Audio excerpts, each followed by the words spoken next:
1 tahun 1970 tentang selamat kerja. Di pasal 9, perusahaan itu wajib menjelaskan pada tiap tenaga kerja yang baru, yang habis cuti maupun tamu atau visitor. Nah, yang lagi mengunjungi tambang biasanya itu wajib dijelaskan tentang kondisi dan bahaya di tempat kerja. Karena kondisi dan bahaya di setiap perusahaan itu berbeda-beda. Makanya tiap IPPR atau identifikasi bahaya pengendalian risiko itu juga berbeda biasanya. Tidak bisa kita nganut ke HO atau head office, tapi itu IBPR-nya lebih ke site biasanya. Terus semua pengamanan dan alat-alat perlindungan yang diharuskan dalam dalam tempat kerjanya. Misalnya ada AirPlug, itu APD ya, yang untuk tutup telinga itu. Itu biasanya kita kasih di tempat khusus. Tapi kalau tidak dirawat, nggak dirawat, itu sama aja nggak ngamanin dan alat-alat perlindungannya tadi. Terus APD yang digunakan bagi pekerja. Nah, itu banyak tuh kasus-kasus seperti tambang-tambang yang baru open project. Biasanya beli APD dengan kos yang murah atau spek KW. Nah, itu nggak boleh. Terus cara dan sikap yang aman dalam bekerja. Di pasal 12, kewajiban dan hak tenaga kerja. Memberikan keterangan yang benar bila diminta oleh pegawai, pengawas, dan atau K3. Nah, biasanya kalau pengalaman saya nih, memberikan keterangan yang benar, itu biasanya kita ketika mengalami kerusakan unit atau aksiden, property damage. Nah, itu biasanya kita lakukan investigasi, di mana di investigasi itu karyawan-karyawan tersebut wajib memberikan keterangan yang benar, yang dengan jujur dan tidak mengada-ngada biasanya. Terus memakai APD yang diwajibkan, itu mulai dari helm, rompi, sampai sepatu maupun unit. Unit di tambang itu nggak boleh warnanya gelap. Nah, kalau teman-teman eh, lihat DT Zoom Leon itu warnanya abu-abu. Nah, itu nggak standar tambang. Tapi ada tuh tambang yang gunakan DT seperti itu. Terus memenuhi dan mentaati semua syarat-syarat ketiga yang diwajibkan. Meminta pada perusahaan agar dilaksanakan semua syarat ketiga yang diwajibkan dan menyatakan keberatan kerja.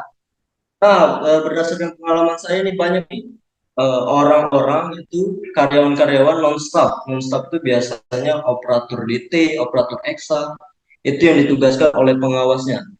Tetapi pengawasnya di sana tidak mengawasi, melainkan dia monitoring di area lain. Nah, itu karyawan bisa tuh menyatakan keberatan kerja. Misalnya, saya ini operator EXA. Nah, saya ditugaskan oleh si A. Si A itu pengawas. Nah, pengawas ini menugaskan saya mengoperasikan EXA di dekat air. Tetapi pengawasnya tidak ada JSA-nya, tidak disiapkan pelampungnya, terkait apa namanya berenangnya dia tahu atau enggak, skill berenangnya. Nah, itu harus dipertanyakan. Nah, operator bisa mengajukan keberatan kerja, di mana kalau itu kondisinya berbahaya, apalagi sampai malam hari. Itu bisa menyatakan keberatan kerja, karena ada hak dan kewajiban karyawan di sini. Itu banyak tuh biasanya pengawas-pengawas yang pengawas lokal ya biasanya, di Sumatera maupun di Kalimantan itu banyak biasanya.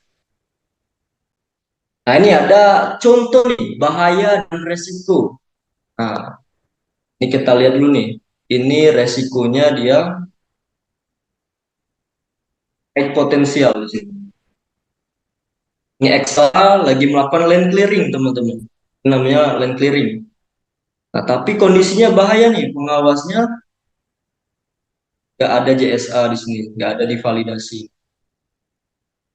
Nah, harusnya karyawan bisa nih menyatakan keberatan kerja di sini.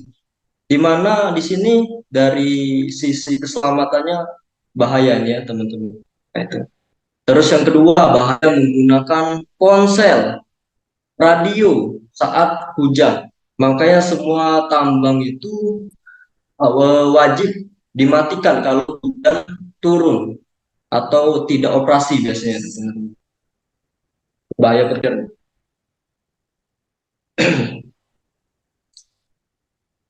Kenapa tambang dikatakan kerjaan dengan risiko tinggi? Nah, ini karena ada faktor-faktor berhubungan dengan fatality atau kematian.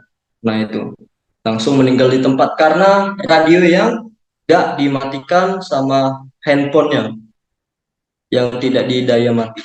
Itu teman-teman. Ada lagi yang kedua ini di Freeport 2014 ini teman-teman.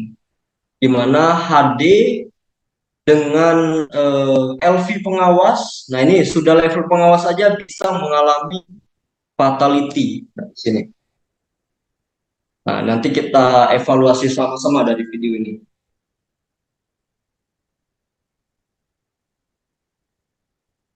Nah, itu teman-teman.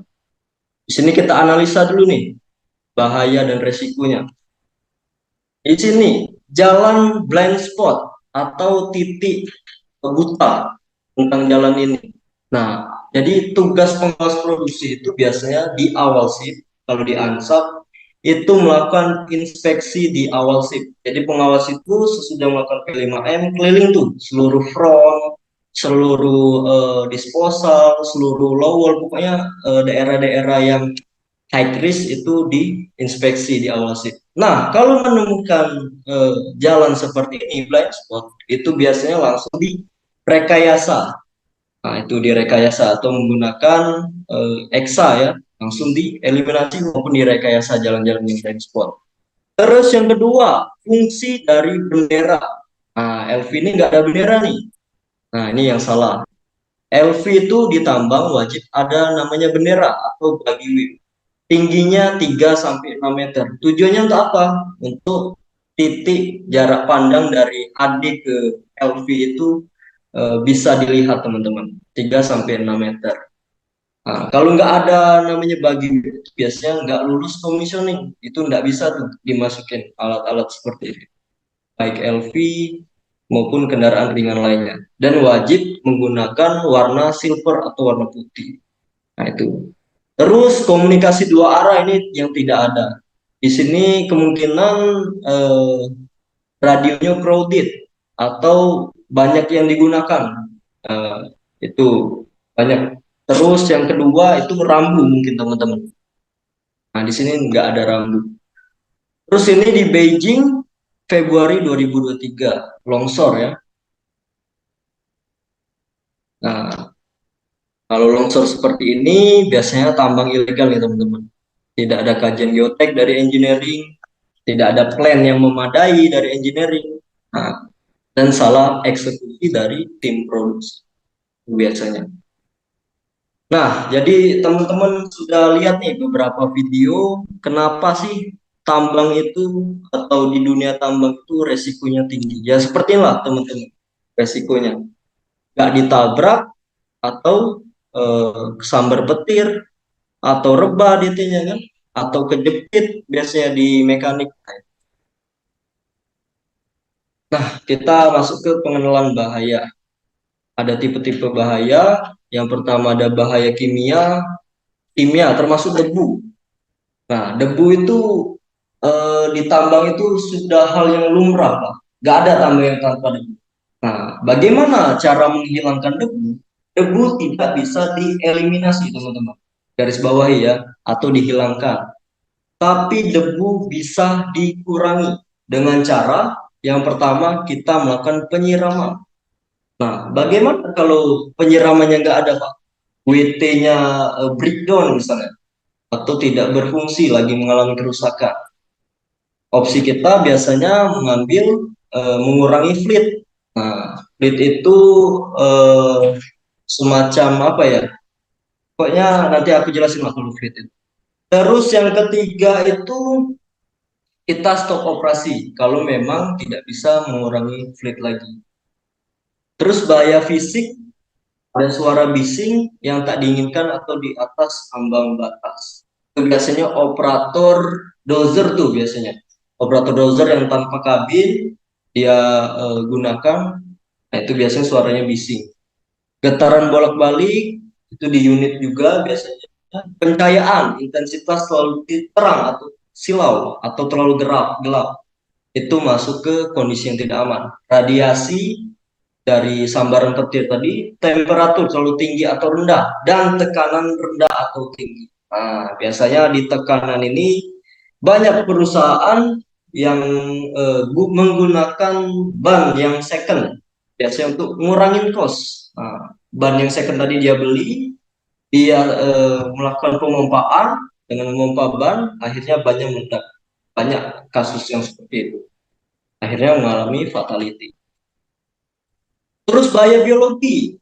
Nah, yang sering ditemui di tambang kita itu mikrobiologi itu biasanya nasi ya, lewat nasi. Nasinya jamuran, nasinya bakteri karena basi biasanya. Apalagi yang nasi goreng lebih banyak. Terus makrobiologi. Nah, jangan salah teman-teman, kalau tim survei itu melakukan survei di engineering itu, biasanya makrobiologi itu bahayanya ada serangan tawon. Serangan tawon itu ada dua tipenya. Serangan tawon di bawah tanah dan serangan tawon ada yang di pohon. Dan disusul oleh ular biasanya. Nah, bahaya ergonomi, stres fisik, ruang sempit terbatas, canggung, nah, gerakan berulang, dan kelelahan. Biasanya nih banyak nih kasus tambang itu karena fatigue atau kelelahan. Nah, di mana kalau di ANSAP itu untuk mencegah namanya fatigue, kita ada namanya form checklist P5M. Nah, di mana form P5M itu ada validasi tuh tidurnya berapa jam.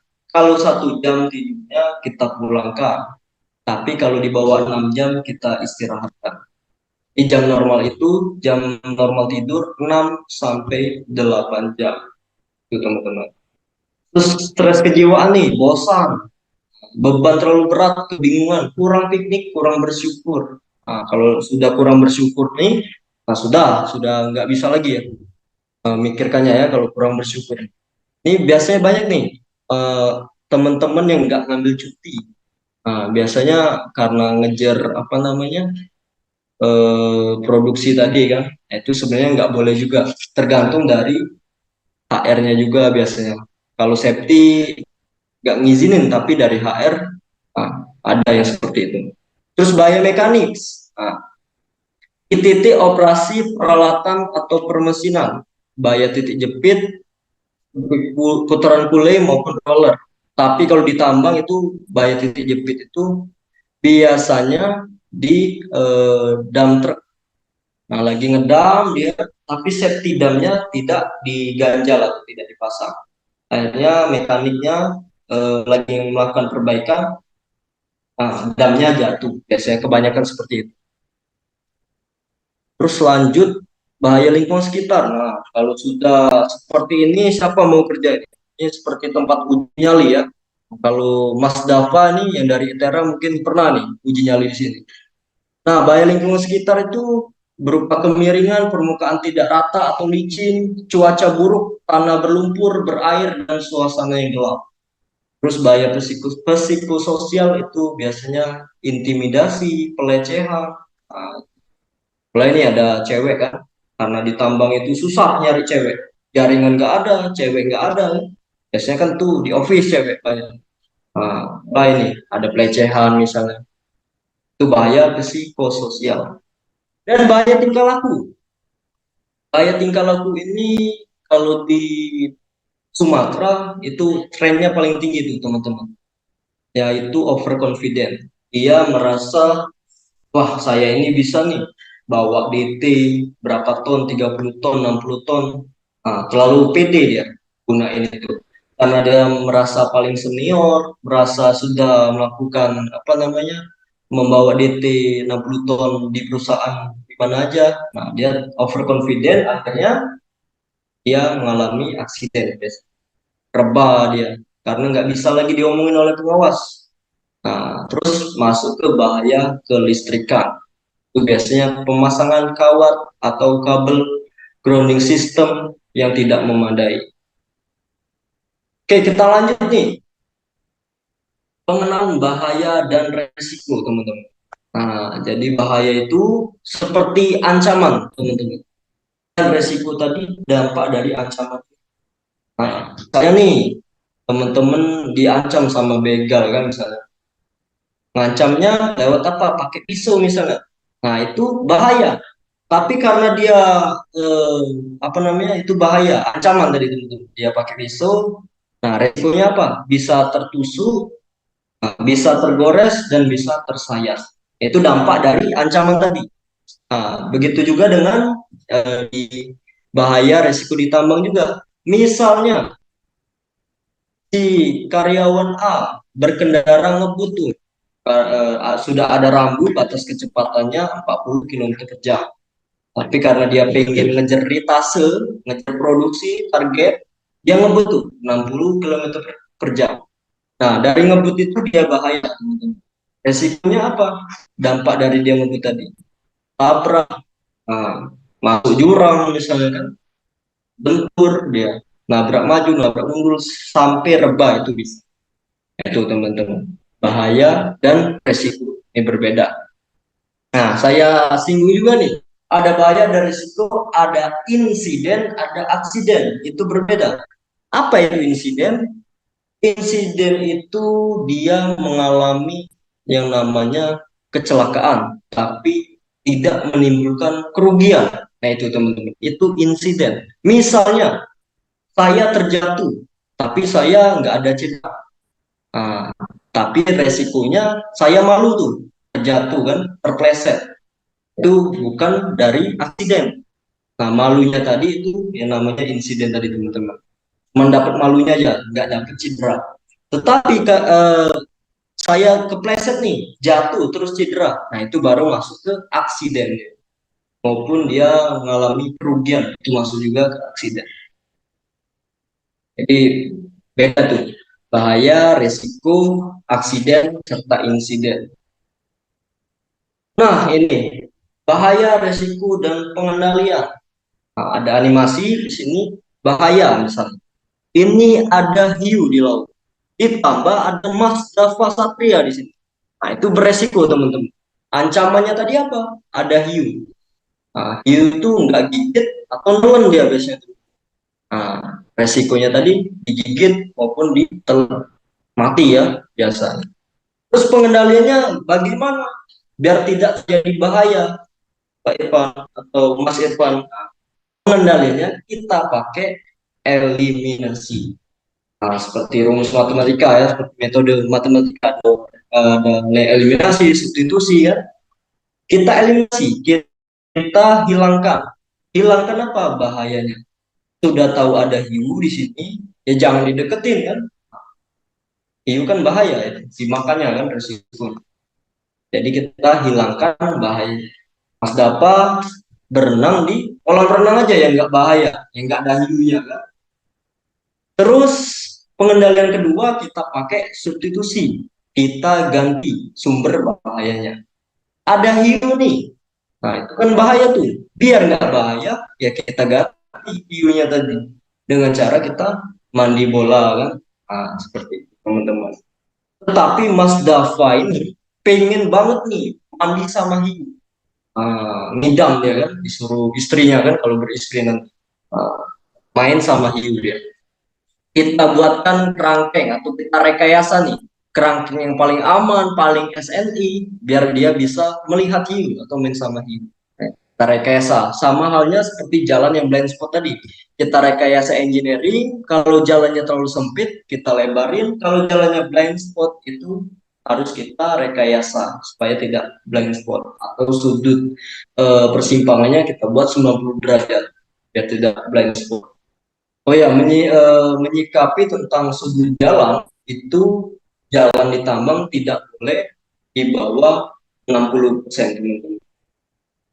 Tujuannya untuk apa? Untuk supaya tidak terjadi blind spot atau titik buta. Terus administrasi. Apa itu administrasi?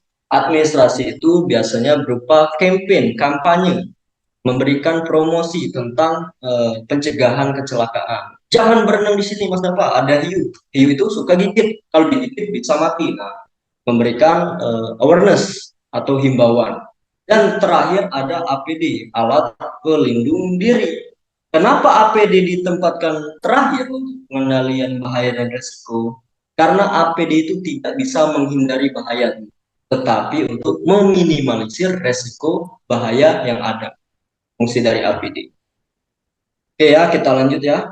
Nah, kalau teman-teman apa namanya, misalnya saya jelasinnya kecepatan, mohon dikoreksi ya teman.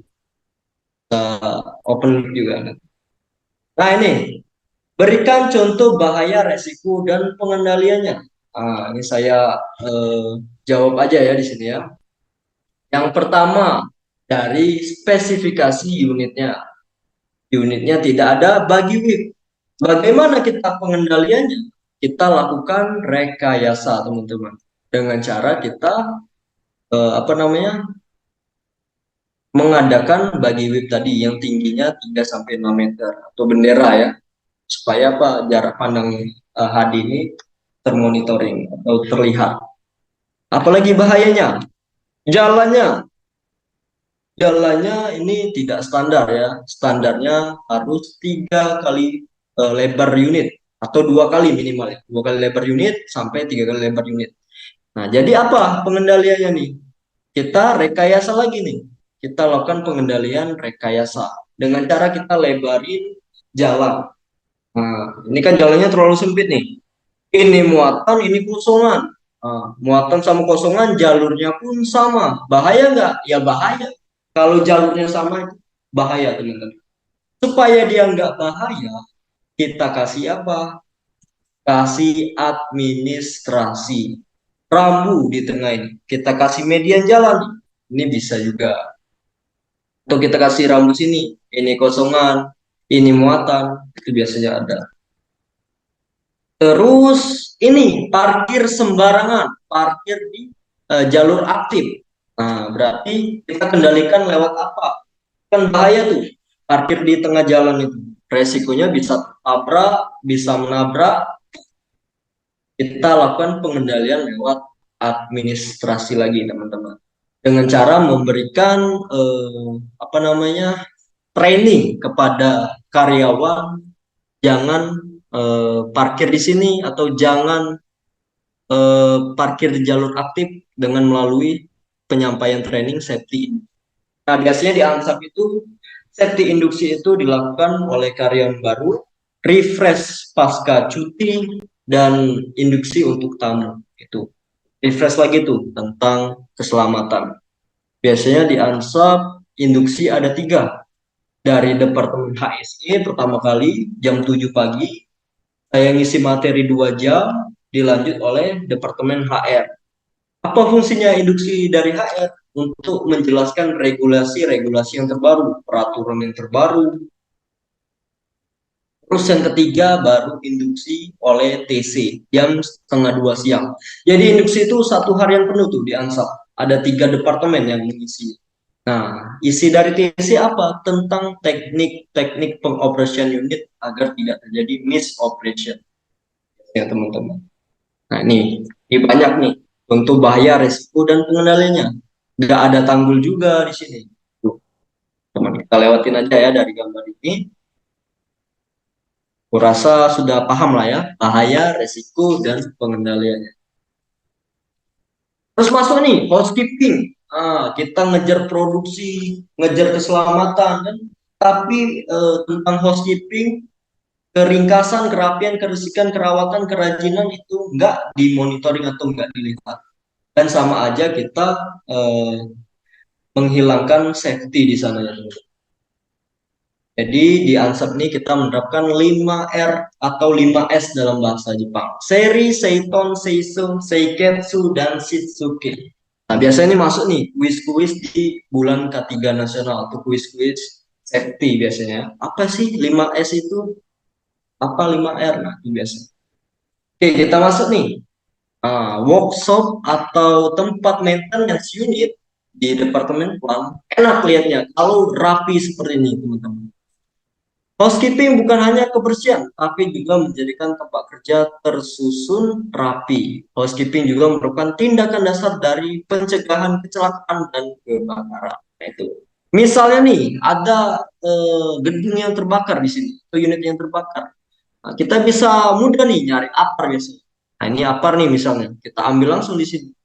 Nah, tapi kalau housekeepingnya berantakan atau tidak resih tadi, kita kesusahan nyari apa dan apinya akan semakin membesar. Itulah fungsi dari housekeeping ini untuk mencegah terjadinya kebakaran maupun kecelakaan. Housekeeping yang buruk penyebab kecelakaan seperti tersandung selagi berjalan, main ML kan biasa teman-teman. Lagi push rel aku, tiba-tiba ada kabel menggelintang. Nah itu masuk ke kecelakaan. Kalau dia mengalami cedera, tapi kalau dia nggak ada cedera, dia masuk ke insiden. Terus terbentur oleh benda yang tidak disimpan diletakkan secara benar. Ini biasanya di workshop nih, banyak teman-teman mekanik yang tergeletak misalnya kan. Mulai HIC deket, dirapikan. Biasanya helm merah tuh nakutin kata dia. Padahal itu untuk menyelamatkan karyawan-karyawan itu sendiri. Tertimpa barang, terpleset karena tumpahan minyak. Peralatan yang diletakkan di lantai. Oke, kita masuk ke api. Api itu bahaya, teman-teman.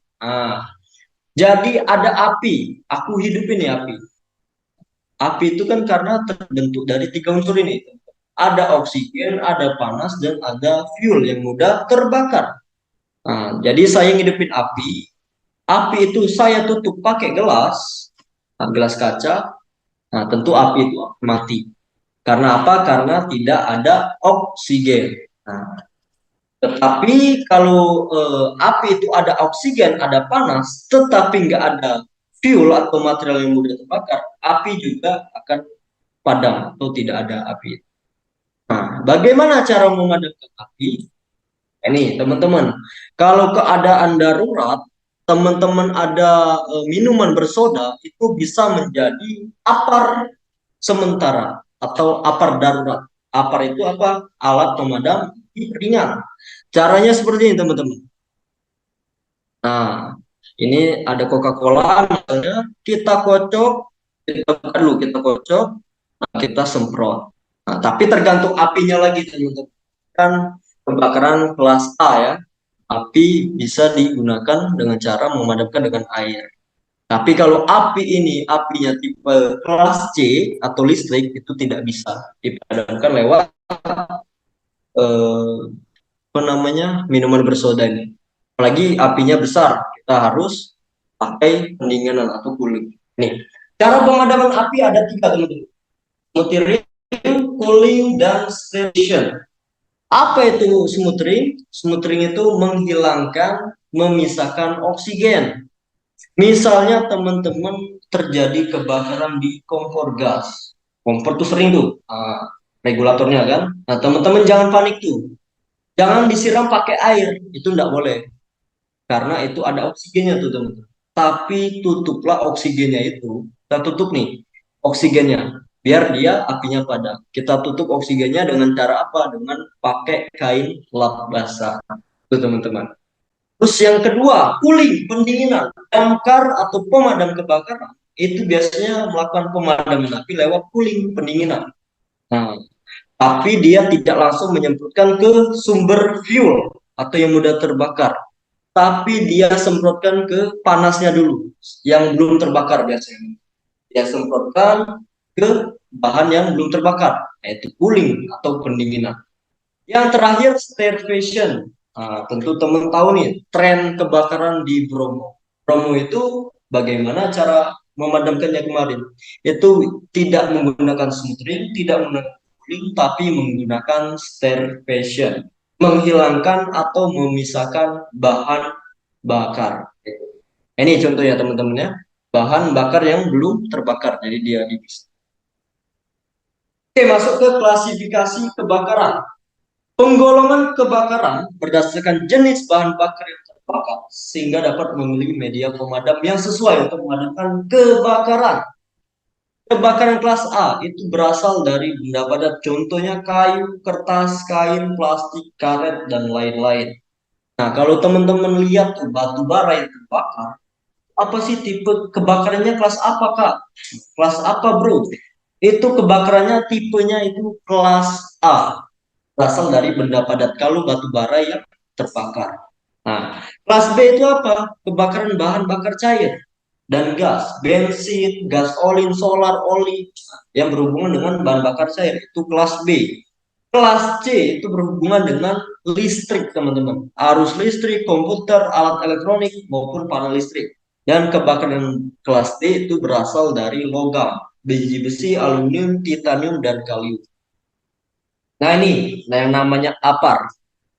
Apa yang pertama kali kita cek ketika menggunakan APAR? Itu adalah kartu taggingnya, teman-teman. Atau kartu pengisian APAR-nya yang sudah dicek oleh tim inspeksi. Itu dulu yang pertama kita cek. Terus yang kedua, kalau nggak ada kartu, saya ini Pak Irfan kerjanya di tambang yang open project, belum ada sampai sana, belum ada tagging katanya. Kita lihat dulu kalau keadaan darurat sudah terbakar nih, tapi tidak ada kartunya. Kita lihat indikator jarumnya. Nah ini jarumnya. Ini menunjukkan bukan isi apar, teman-teman ya. Jangan sampai salah. Tapi ini tekanan apar. Ke kiri merah boleh nggak, Kak Irfan? Pakai apar ini? Nggak boleh. Haram hukumnya ke kiri merah dipakai. Karena udah low pressure. Atau tekanannya rendah. Sudah dipakai biasanya. Tetapi ke kanan merah. Ini kan penuh katanya kan biasanya. Orang awam menyebutnya. Tetap nggak bisa dipakai. Haram juga hukumnya kalau pakai ke kanan merah. Itu namanya high pressure. Nanti ada videonya teman-teman. Jika apar ini dipakai di high pressure. Nah, harus dipakai di titik yang warna hijau nih, di tengah. Bagaimana caranya biar apar itu di hijau terus? Mas Irfan, caranya kita lakukan inspeksi. Kita bolak-balikan apar itu 3 kali biasanya. Tuh, sampai dia tumpah powdernya atau bumbunya, kita bolak-balik lagi sampai 3 kali biasanya. Nah itu, terus kita cek tuh handle-nya, gripnya, dan nozzle-nya atau selangnya. Terus yang terakhir baru bodinya. Par. Ini ada video, belum ya? Belum ada video. Nah ini nanti videonya. Ini jenis apar yang ada di Indonesia. Ada apar dry powder, ada apar oksigen CO2, ada apar fume, ada apar gas. Nah, apar-apar ini dipakai khusus dengan kebakarannya, tipe kelas apa. Misalnya, wah saya ini ijazah saya terbakar, Mas. Gimana cara madaminya? Kalau kita pakai powder, itu biasanya aparnya itu atau kertas berharganya itu kotor, teman-teman. Jadi rusak kalau pakai powder. Kalau pakai apar CO2, apinya yang nggak mati. Nah, ini. Kalau pakai apar fume itu berbusa. Nah, berbusa itu dalam tanda kutip berair juga. Gimana cara memadamkan ijazah yang terbakar misalnya? Kita pakai apar gas atau clean agent. Nah, ini. Jadi apinya padam, kertasnya nggak terbakar juga, bersih dia. Nanti teman-teman bisa cek lah nanti di YouTube apar clean agent itu seperti apa atau apar gas. Nah, kita lihat dulu ada A, B, C, dan D. Apar yang digunakan beda juga teman-teman. Nah, kalau di tambang itu kita pakai biasanya apar ABC dry powder. Untuk kebakaran kelas A, B, dan D. Yang C pengecualian teman-teman. Nah, didiskriminasi nih yang C. Itu apa? Karena apar CO2 ini digunakan untuk kebakaran kelas C. Khusus ya teman-teman. Jadi api listrik ini warna biru biasanya deh. Apinya warna biru, apar yang digunakan nggak efektif pakai apar powder. Bisa-bisa, tapi lama dia dipadamkannya. Tapi kalau pakai apar oksigen, itu dia langsung padam, langsung cepet. Nah ini, contoh ini kayaknya di print 8 ya teman. Contoh dia pakai apar tekanannya high pressure atau tekanannya tinggi. Nah, itu ya.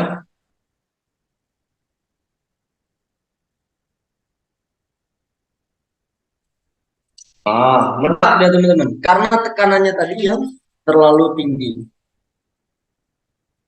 Jadi kita harus tahu nih nanti jika ada kebakaran di Pertasol, Pertamina kan, kita harus bisa juga pakai apar. Ini cara menggunakan apar. Tapi kita harus cek dulu pressure-nya tadi teman-teman. Ini ada cara penggunaan apar.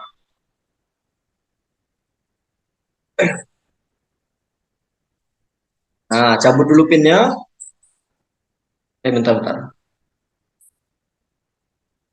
Ketika cabut, kita pencet dikit-dikit tuh gripnya.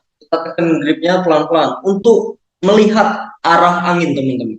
Jadi kalau pakai upper itu nggak boleh tuh melawan arah angin, harus searah dengan arah angin. Kalau kalian kalau teman-teman melawan arah angin, ya aparnya balik ke muka kalian. Itu lebih bahaya lagi itu.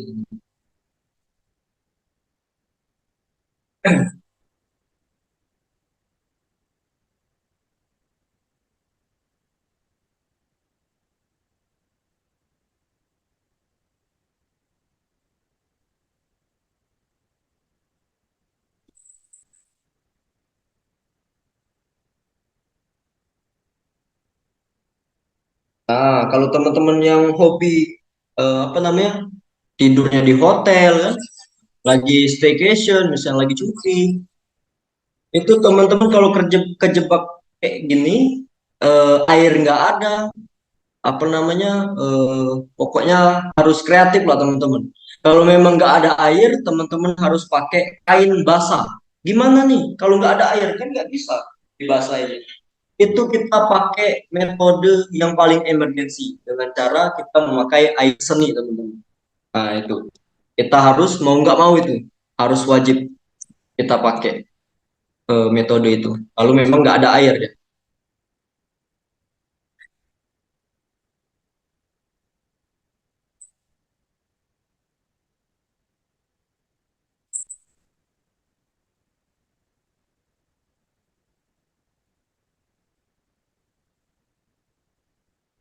Bukan sponsor nih teman-teman. Kita lewatin aja ya. Ini jangka panjang dari pemeriksaan APAR. Itu ada jenis bahan pemadam, ada air, aparnya wajib testing 5 tahun atau refiling 5 tahun. Mechanical foam itu 3 tahun, CKM foam itu 1 tahun, dan dry powder yang kita pakai di tambang itu 5 tahun batas waktunya.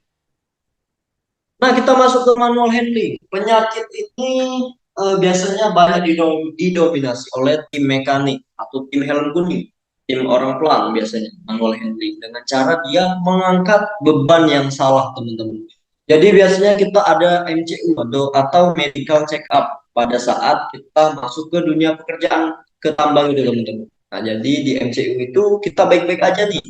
Tetapi pas kita apa namanya mau resign atau mau MCU ulang, nah ini ada indikator punggungnya terkena PAK atau penyakit akibat kerja. Nah itu masuk track record safety itu. Jam kerja selamatnya dia akan berkurang di situ. Karena masuk PAK tadi. Ini manual handling ya. Tujuannya untuk menciptakan keadaan kondisi yang ada di tempat kerja agar dapat mengurangi efek bahaya dan resiko cedera serta kemungkinan terjadinya sebuah kecelakaan.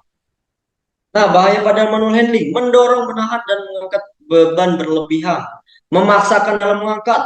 Nah, mulai nih, depan cewek tadi kan, karena ingin terlihat keren, ngangkat galon tadi, mulai nih. Pinggangnya langsung membungkuk, langsung cepet-cepet pokoknya. Depan cewek tadi kan ya. Nah, itu nggak boleh teman-teman. Karena ngangkat dengan cara membungkuk, itu fatal ya, salah. Ini. Nah, kita kalau membungkuk ini ngangkat galon itu fatal sekali teman-teman. Penyakit ini nggak langsung sakit di kemudian langsung itu pada hari itu, tapi penyakit ini jangkanya jangka panjang teman-teman. Sekitar 10 sampai 20 tahun baru akan mengalami yang namanya penyakit otot tertarik atau ligamen ini. Bungkuk misalnya aja karena osteoporosis ya kan. Ini cara mengangkat barang yang benar. Ini yang salah dulu ya teman-teman. Nah ini nggak boleh nih ngangkat beban seperti ini. Nunduk itu nggak boleh. Tetapi ngangkat beban itu harus kita jongkok dulu. Nah supaya pinggangnya lurus teman-teman. Nah fungsi ngangkat itu biar dia tidak terjadi penyakit akibat kerja tadi. Nah mengatasinya dengan cara dia jongkok dulu teman-teman. Biar pinggangnya tetap lurus. Biar tidak terjadi cedera punggung. Oke, kita masuk ke bentar. Implementasi K3 di pertambangan ya. Nah, implementasi itu masuk ke dalam SNKP elemen 4 teman-teman. Di mana di implementasi itu atau di SNKP diatur dalam Kepmen 1827 tadi di 2018 tentang kaidah penambangan yang baik dan benar. Kalau SNKP itu kepanjangannya apa? Sistem Manajemen Keselamatan Pertambangan. masuk ke SNKP nih. Nah, di dalam SNKP itu banyak poin-poinnya. Ada kebijakan, di mana kebijakan itu diturunkan lagi nih, 1.1, 1.2, 1.3, di mana kebijakan itu tentang keselamatan harus ditandatangani oleh direksi atau pimpinan tertinggi perusahaan. Biasanya kalau di ANSAP kebijakan itu isinya mengenai pencapaian target produksi dan penyeimbangan keselamatan kerja, di mana di poin kebijakan itu ada target. Nah, safety itu jadi ada target yang namanya zero accident fatality LTI dan lost time MTI misalnya. Nah, seperti itu dalam kebijakan itu. Terus ke perencanaan. Nah, di dalam sebuah perusahaan itu ada yang namanya perencanaan. Perencanaan apa? Program kerja, di mana ada program-program. Kalau di HSE ada namanya program K3 dan KO, program keselamatan kerja dan keselamatan operasi. Di mana di perencanaan ini kalau di ANSAP sendiri kita pakai level 1 yang paling tertinggi di perusahaan ANSAP ini, tingkatnya itu ada di Golden Rule atau apa namanya, regulasi perusahaan. Jadi ada konseling sampai PHK ada di Golden Rule itu, teman-teman. Diturunkan habis dari Golden Rule, dia diturunkan menjadi SOP atau Standard Operational Procedure. Sudah dari Golden Rule, SOP baru diturunkannya ke form-form seperti HIRA, IBPR, JSA, dan lain-lain. Dia ada urutannya. Nah, terus masuk ke organisasi dan personil. Ada di elemen 3. Ada 3.1, 3.2, 3.3. Pokoknya banyak, banyak banget organisasi dan personil. Isinya apa, Mas Irfan? Isinya di organisasi personil itu isinya struktur, struktur organisasi, mulai dari direksi sampai non-staff, sampai OB itu ada struktur organisasinya. Nah, jadi kalau kita di sistem itu meminta approval misalnya, itu nggak bisa tuh. Yang staff langsung shortcut ke direksi itu nggak bisa. Jadi ada tingkatannya. Yang dari non-staff, non-staff lapor ke staff, staff lapor ke leader, leader lapor ke dev head, dev head lapor ke manajemen, manajemen lapor ke direksi. Jadi ada strukturnya. Struktur RT atau emergency response team itu ada di elemen 3 juga. Kita masuk ke implementasi baru. Nah, dari semua program-program yang ada di perencanaan ini, kita implementasikan. Mulai dari kita lakukan inspeksi untuk mencegah terjadinya kecelakaan atau mengurangi bahaya, meminimalisir bahaya, kita lakukan inspeksi di implementasi. Kita lakukan yang namanya pelaporan-pelaporan hazard misalnya, itu ada di implementasi. Ya, banyak lah tentang komisioning. Jadi kalau teman-teman yang ada di sini misalnya punya unit, nah unit apa namanya, pengusaha nih misalnya, punya unit dump truck, itu harus tahu spesifikasi standar tambang itu seperti apa. Bannya harus menggunakan ban MT atau standar tambang, ban MT dia. Pertama dari ban dulu. Kalau bannya udah ban apa namanya, ban non MT atau ban cacing itu nggak bisa tambang. Terus kalau spesifikasi Indo itu wajib ada ganjal ban, wajib ada yang namanya kotak P3K dengan isinya, wajib ada lampu rotari. Kayak banyak lah nanti standar-standar komisioning, nanti saya kasih kalau ada yang minat ya. Terus evaluasi dan tindak lanjut.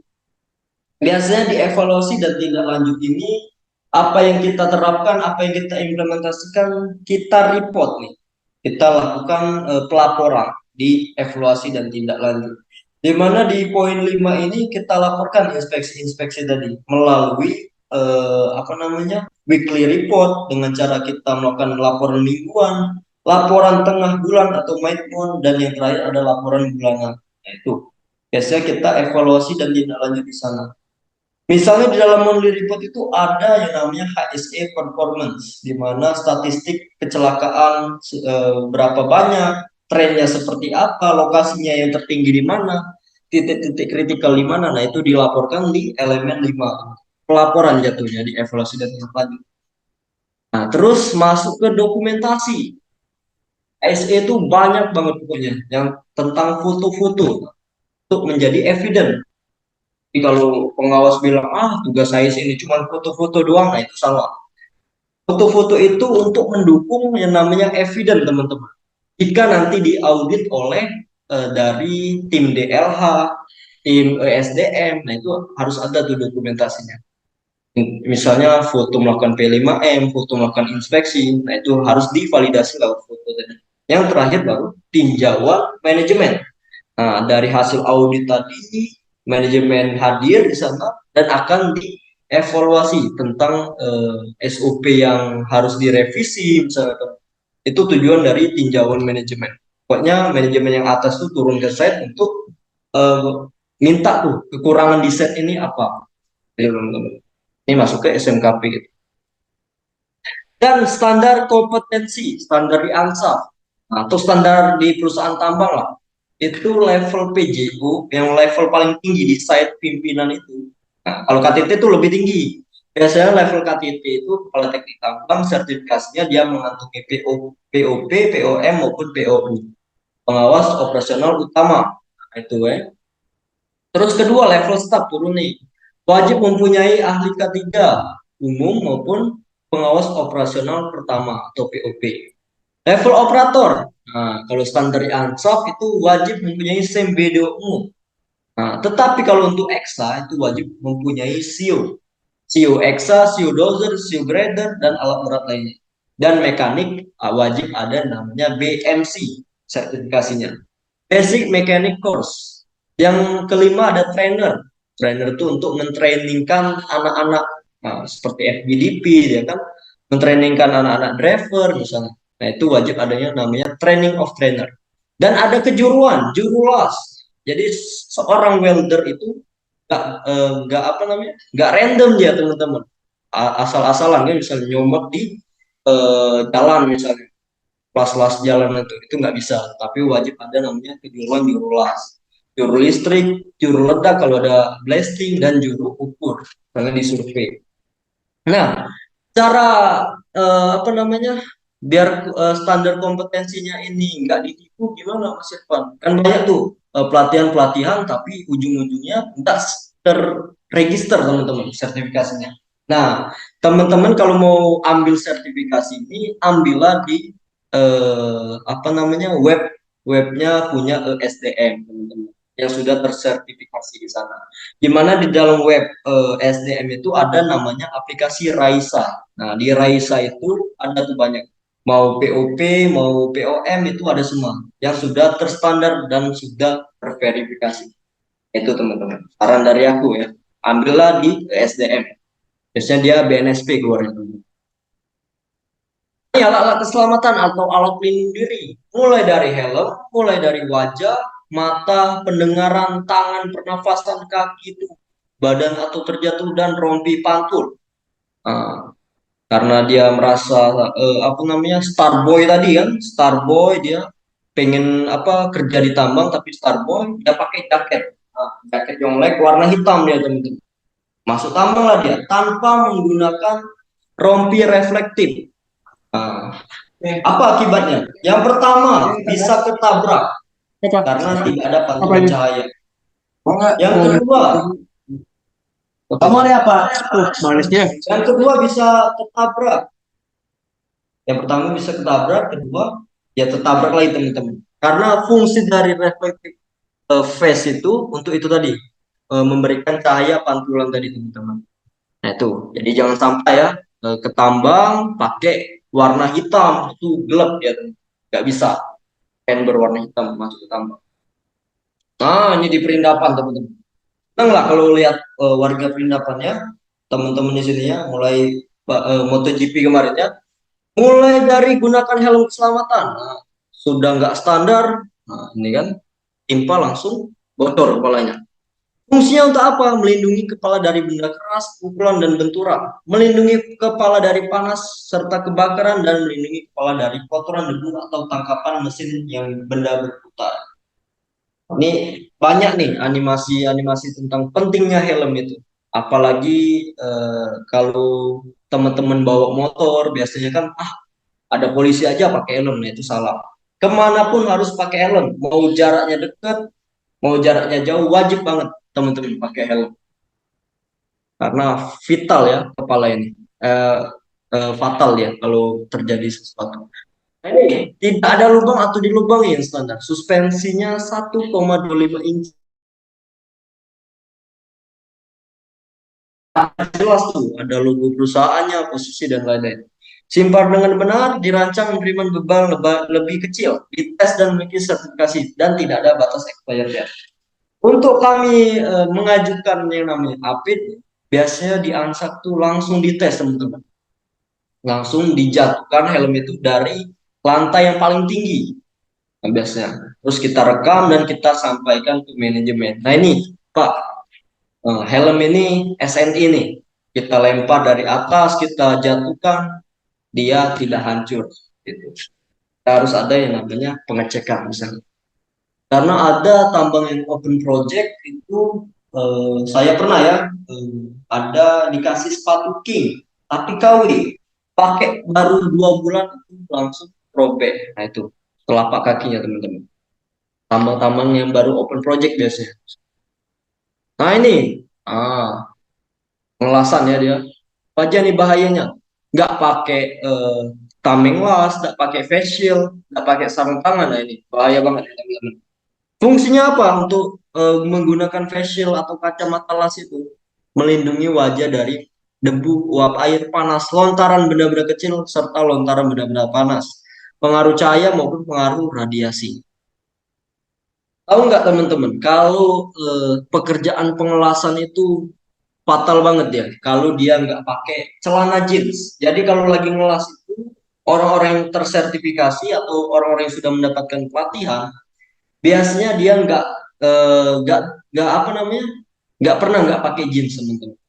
Karena apa? Kalau radiasi dari sinar UV pengelasan itu masuk ke apa namanya tubuh tanpa adanya apron alat pelindung diri, itu bisa menimbulkan penyakit yang namanya mandul teman-teman. Karena sinar UV dari pengelasan.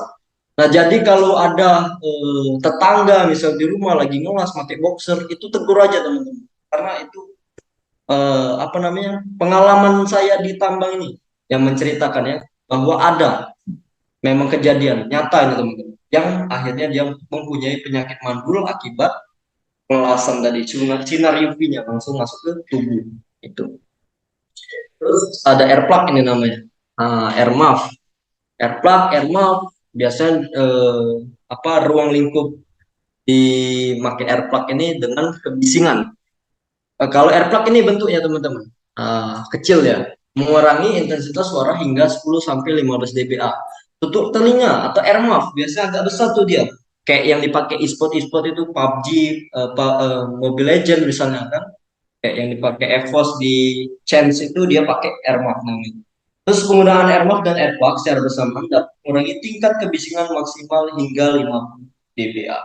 Tuh, sesuai dengan standar ANSI ASNZS 1270-1999.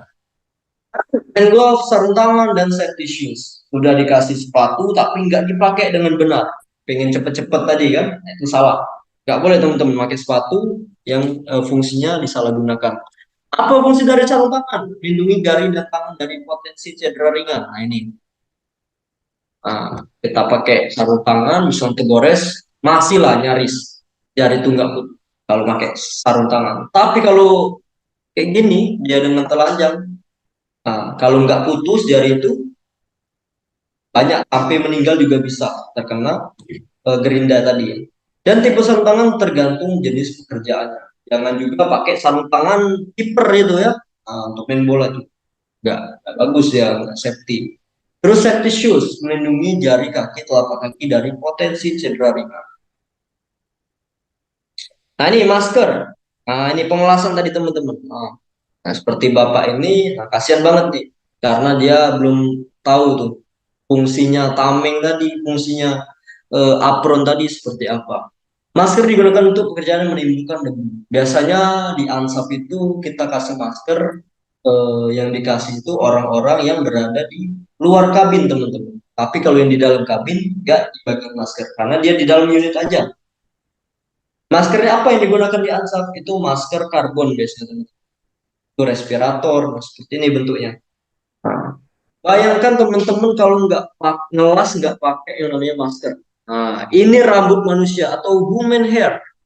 Ini partikel debu sekecil ini. Dan ini partikel dari welding, dari partikel pengelasan. Mulailah nggak dipakai masker tadi. Kecil itu, teman-teman, bisa masuk ke dalam hidung. Ini kan rambut manusia nih, seperti ini. Apalagi dengan partikel pengelasan, kita nggak pakai masker. Nah, ini apron tadi yang kusinggung tadi, atau celemek ya, celemek pelindung.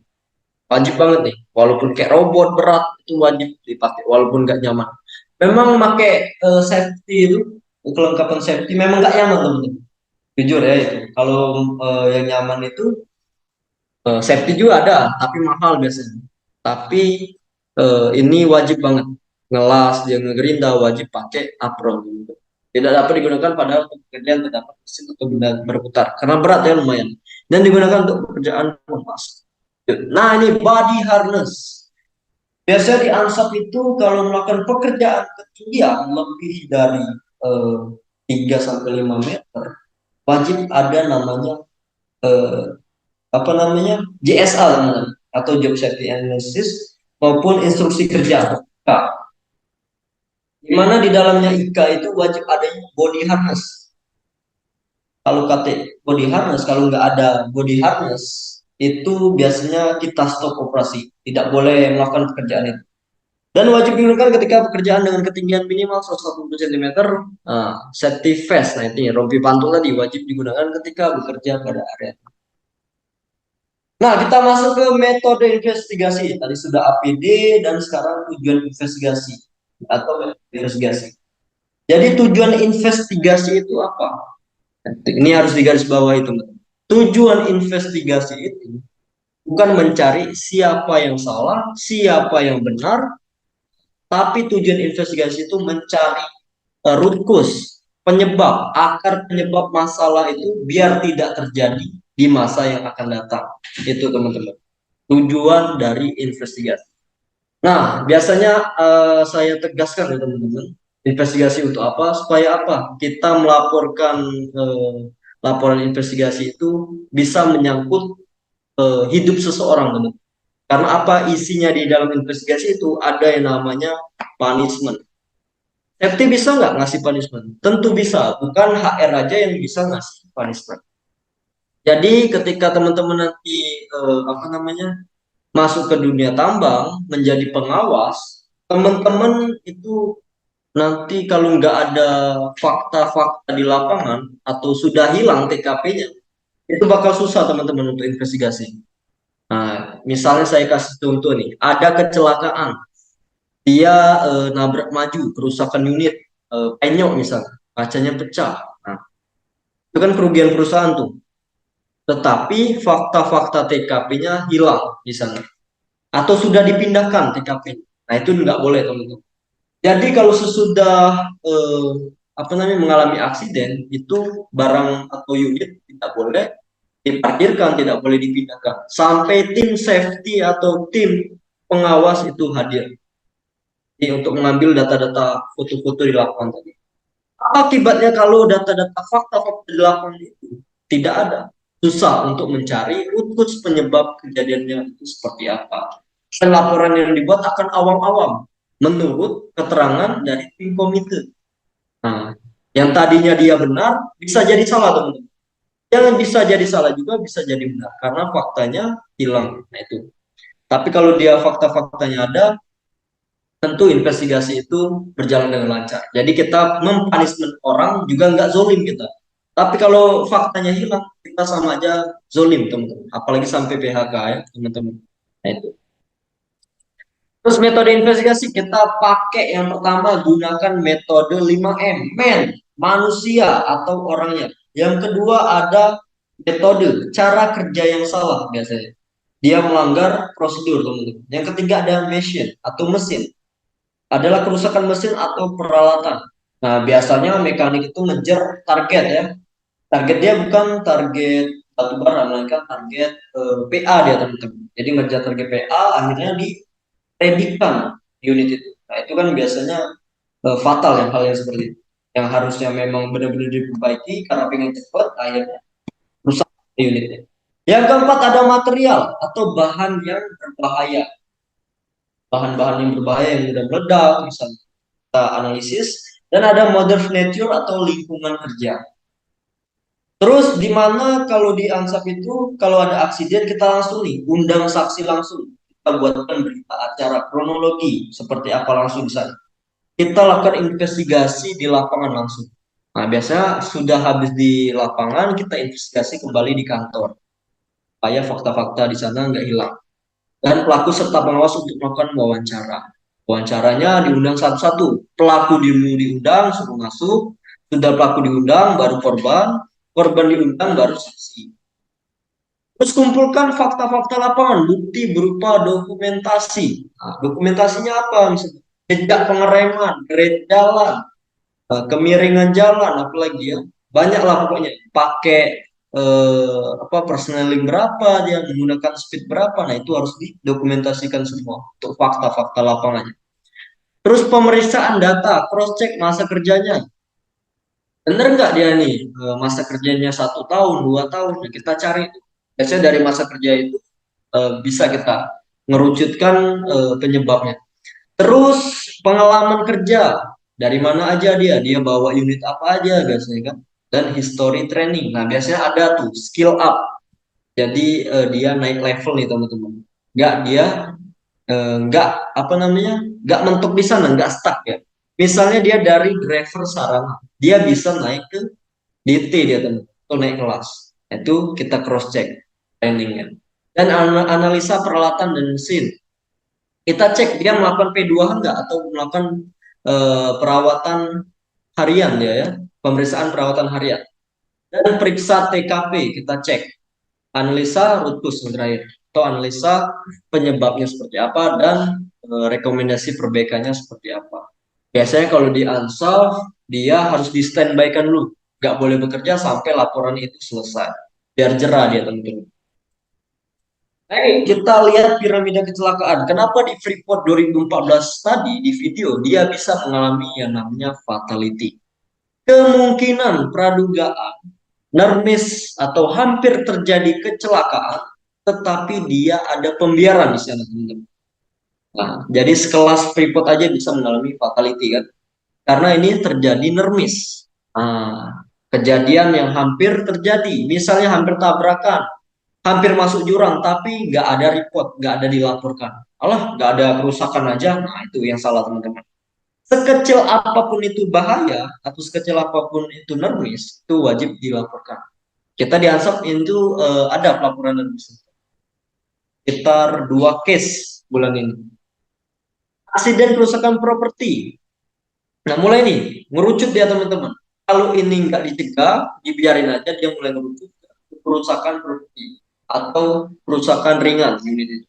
Mulai dari spionnya pecah, apa namanya body DT-nya bengkok, penyok, gitu. Nah itu tidak melakukan pembiaran dan tidak dievaluasi. Itu akan kerucut lagi teman-teman. Nah, kalau sudah ada pembiaran di segi lini kerusakan properti limit, dia akan merucut ke korban cederanya. Misalnya korban cederanya mengalami patah tulang, kejepit ya, nah, sampai dia berat atau cedera berat itu dalam kategori LTI dia tuh atau lost time injury. Di mana karyawan ini mengalami kecelakaan, misalnya apa namanya patah tulang misalnya, itu dirawat di rumah sakit. Nah, lebih dari 7 minggu itu dia dilakukan di perawatan inap atau rawat inap, dia masuk ke LTI. Kalau itu sudah ada pembiaran dan tidak ada evaluasi langsung atau tidak dikontinukan hasil investigasi tadi, dia akan mulai mengerucut lagi ke kecelakaan korban cedera atau fatality. Nah ini yang kami garis bawahi, jangan sampai ini terjadi. Karena wah kita berduka teman-teman, semuanya berduka kalau ditambang itu. Kalau ini mengalami fatality. Jadi harus dihindari teman-teman. Jadi gimana cara solusinya biar nggak fatality? Ya kita kepeduliannya tadi. Yang mindsetnya kita kerja-kerja aja, kita harus ada kerja menjadi safety juga teman. Karena safety itu bagian dari teman-teman juga. Nggak bisa saya yang ditugaskan penanggung jawabnya untuk menyelamatkan orang-orang. Tapi teman-teman itulah yang bisa menjaga keselamatan itu dari kita masing-masing.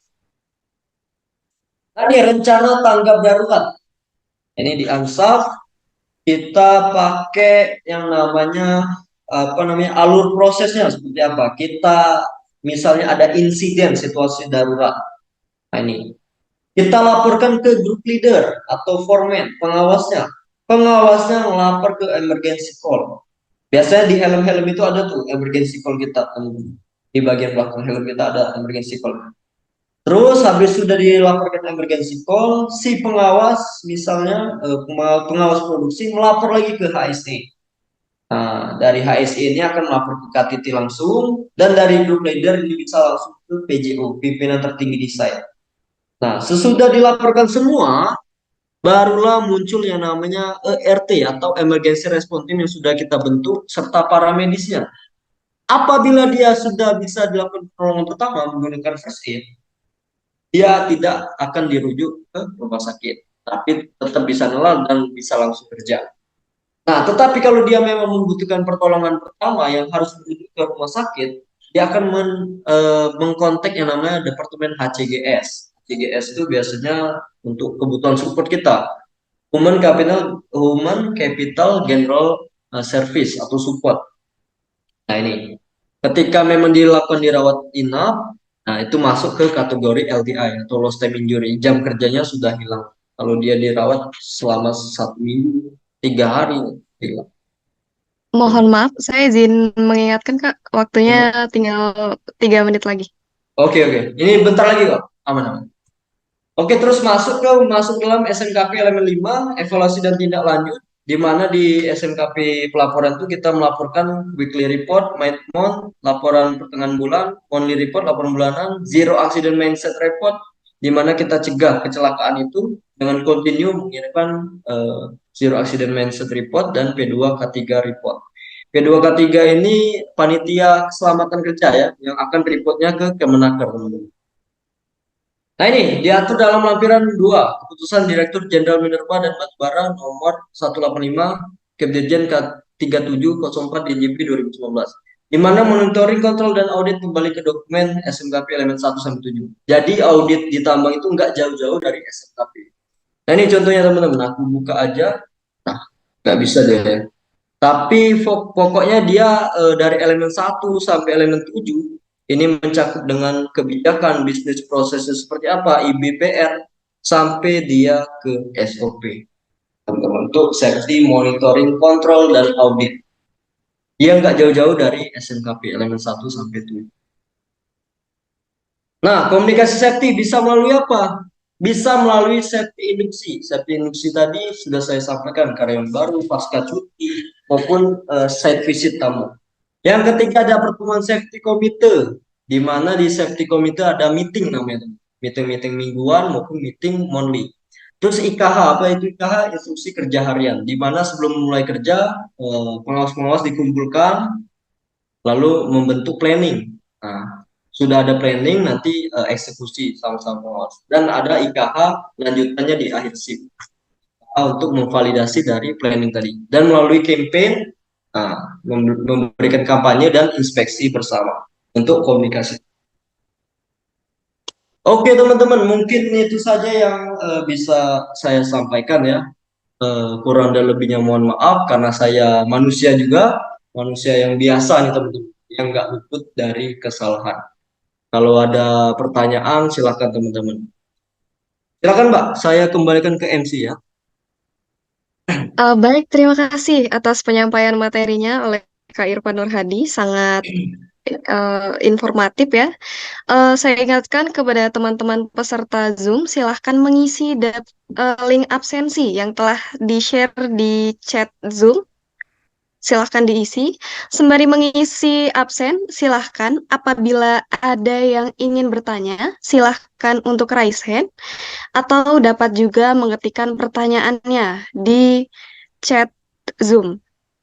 Untuk sesi pertama, saya buka 2 pertanyaan. Silahkan kepada yang ingin bertanya, silahkan untuk raise hand atau mengisi pertanyaan di chat Zoom.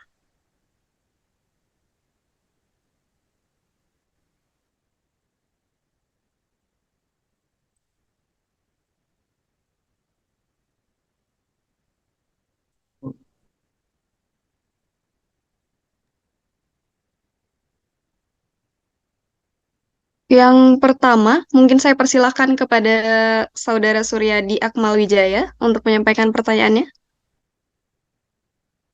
Baik Kak, terima kasih atas kesempatannya. Sebelumnya, perkenalkan nama saya Suryadi Akmalwijaya dari Teknik Pertambangan Angkatan 2022.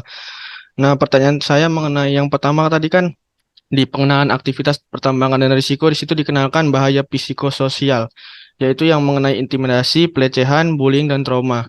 Nah, ini kan mungkin baru hal-hal yang baru saya dengar ya. Nah, dan jarang terekspos juga. Nah, untuk dari Abang Irfan sendiri, program untuk mengurangi atau mengatasi bahaya psikososial ini apa aja ya? Terima kasih. Ya, terima kasih Pak Mas Suryadi Akmal ya. Untuk psikososial sendiri, alhamdulillah belum terjadi ini di Ansap sendiri, Mas. Tetapi tidak menutup kemungkinan itu bisa terjadi juga. Jadi sebelum terjadi ini kita cegah lewat apa? Lewat melalui safety induksi tadi, Mas. Yang pertama. Nah, tentang apa namanya peraturan tadi kembali ke regulasi bahwa bahaya psikososialnya ada nih punishment-nya. Nah, seperti itu. Kalau di Ansop sendiri, kalau yang namanya pelecehan itu minimal sanksinya SP3 dia, Mas. Karena sangat ini fatal sih di Ansap ini kalau masalah pelecehan. Jadi ada punishment-nya tersendiri di Golden Rule ya, Mas. Cukup Mas Akmal? Pak kurang Baik, cukup jelas? Bang. Oke, Cukup Bang, terima terima kasih ya kasih. Mas. Oke, kalau ada yang lain silakan. Untuk yang selanjutnya, saya persilahkan kepada Saudari Anggun Delvi Agustin untuk menyampaikan pertanyaannya. Baik, ya, izin memperkenalkan diri, nama saya Anggun Delvi Agustin, dari Teknik Pertambangan Angkatan 22. Yang ingin saya tanyakan adalah bagaimana cara perusahaan melibatkan para pekerja-pekerja ini dalam proses IBPR buat mencapai budaya keselamatan yang kuat. Dan juga tadi sempat disinggung tentang hazard report, di mana hazard report ini kan dilaporkan ke atasannya, Pak, ke GL segala macam. Dari pihak HSE-nya sendiri itu ada reward nggak, Pak, buat hazard report yang disampaikan ini? Terima kasih. Menarik dari Mbak Anggun. Terima kasih ya Mbak Anggun, bagus pertanyaannya. Mulai dari IBPR, siapa sih yang membuat IBPR ini? Nah, kembali lagi ke open project tadi, biasanya IBPR itu diserahkan ke HSE semua. Nah, itu salah, teman-teman. Jadi membuat IBPR itu dari departemennya masing-masing. Misalnya dari lingkup plan. Nah, ruang kerja plan kan HSE nggak tahu tuh bahayanya apa aja kan. Jadi yang bisa menilai resiko dan bahayanya itu orang plan sendiri. Nah, dalam membuat IBPR itu seperti melakukan pengelasan apa aja yang bisa dikurangi resikonya dengan cara menggunakan APD misalnya kan itu. Jadi membuat IBPR itu ya harus yang sudah POP tadi, yang sudah ada mindset keselamatannya tadi. Karena di sertifikasi POP mindset keselamatan pasti disinggung misalnya. Terus yang kedua membahas tentang hazard report ya atau green card. Jadi di Ansap ini kita ada yang namanya Sunmori, sahabat untuk apa namanya safety ya. Jadi di program Sunmori ini salah satu apa namanya ide dari saya kemarin membuat Sunmori ini kita buat aplikasi yang namanya hazard report. Kebetulan ini baru berjalan 3 bulan di kemarin karena kita baru ada jaringan. Nah, sebelumnya kita nggak ada jaringan terkait sinyal ya. Nah, di mana di hazard report ini kita ada target ini rekan-rekan. Di mana target ini kalau tingkat head atau kabaknya itu 2. Sehari 1 minggunya itu 2 targetnya. Nah, apabila target misalnya kalau GL itu 4 biasanya. 4 kali 4 minggu dia. Nah, jadi setiap minggu itu ada 4 target. Kalau driver operator itu nggak ada target. Nah, jadi kalau tingkat pengawas itu ada target, di mana kalau target itu nggak tercapai, kita nggak kasih cuti dia teman. Nah, sampai dia melengkapi target dari hazard report itu sendiri. Terus itu kan untuk acuan dia untuk membuat hazard report. Tapi untuk rewardnya apa? Nah, rewardnya kita kasih tuh dari General Safety Talk. Di GSD itu kan biasanya ada 1 bulan sekali acara safety.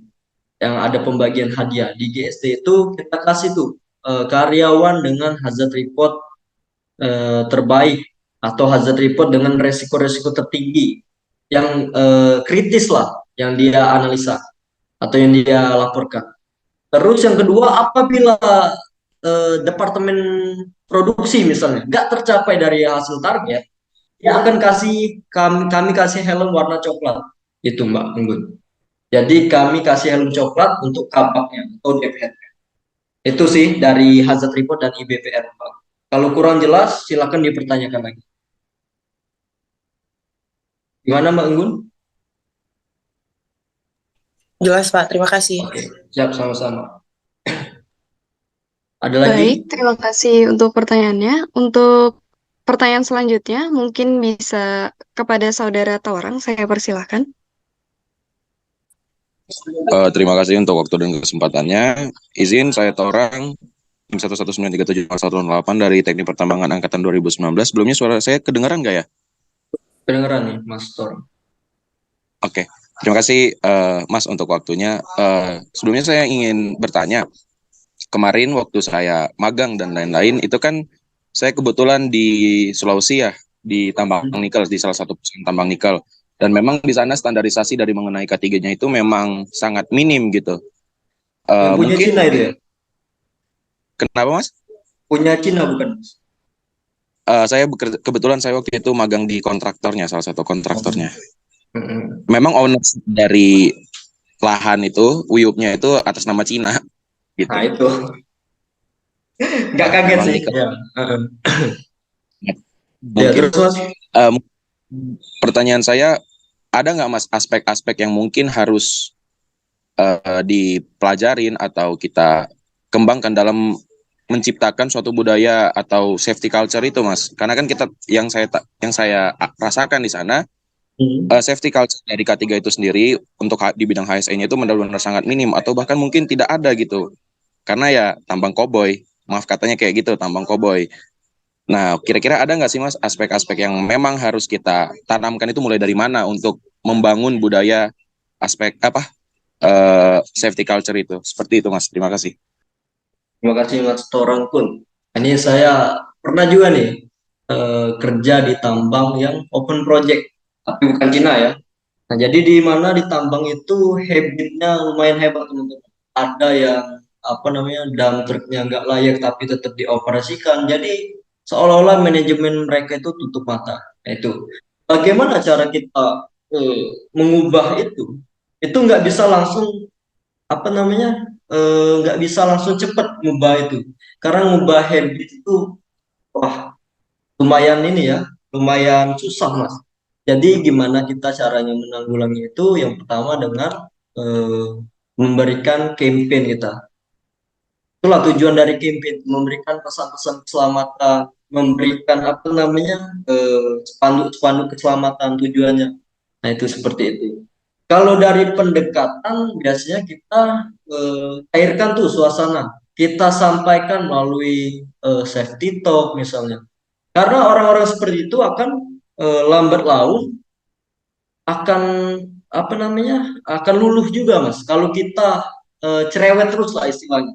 Jadi kalau safety itu ibaratnya tuh tukang obat, jualan obat lah Mas. Istilahnya itu. Nggak bosen ngingatin orang, nggak bosen negur pokoknya. Mau nggak mau orang itu nggak mau ditegur, tetap kita tegur. Itu. Terus ada lagi memberikan poster-poster di WA group misalnya tentang campaign keselamatan. Nah, lambat laun tuh dia akan penasaran tuh apa sih campaign ini isinya apa. Nah, bisa di poster itu kalau di Ansap itu tiap hari Senin ada yang namanya poster keselamatan dari program Sunmori itu.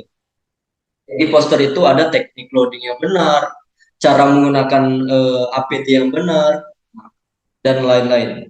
Terus yang pertama kita pakai yang namanya melakukan weekly safety talk setiap hari Minggu atau setiap hari Senin seminggunya. Jadi seminggu sekali itu safety talk, kita ada acara mingguan, jadi memberikan seperti briefing lah atau P5M tentang pentingnya keselamatan untuk memulai kerja dan memberikan ikrar keselamatan dan dibacakan setiap hari. seperti itu sih Mas Torang pun untuk meminimalisir orang-orang yang budaya safety-nya, habit-nya masih minim. Kalau kurang jelas, silakan ditanyakan lagi Mas Torang pun. Gimana Mas Torang pun? Terima kasih Mas untuk jawabannya. Hmm. Mungkin kan tadi itu kan dari Masnya kan cara meminimalisir orang-orang yang seperti itu. Mungkin Iya. kedua saya, bagaimana cara memaksimalisasi standarisasi yang ya kita kan punya standarisasi K3 Mas yang dari Capman dan lain-lain. Metode kita ya kita juga tahu mungkin beberapa metodologinya itu ada aspek behaviornya, bagaimana keadaan sosial yang ada di sana itu menjadi satu tantangan lah, karena saya juga sebelumnya kan waktu magang jadi foreman di sana itu juga selalu safety talk terus Mas, tiap briefing pagi itu kan safety Tapi talk masih itu. aja ya. Tapi memang mungkin karena sifat atau culture dari budaya di sana sendiri yang memang maaf katanya bengal gitu kan. Jadi saya sangat kesulitan gitu untuk meningkatkan safety, karena di perusahaan sebelah itu ada yang sampai putus kepalanya gara-gara Exa lagi swing gitu. Itu sih Dan Mas. Jawaban saya ini sih. gitu Mas.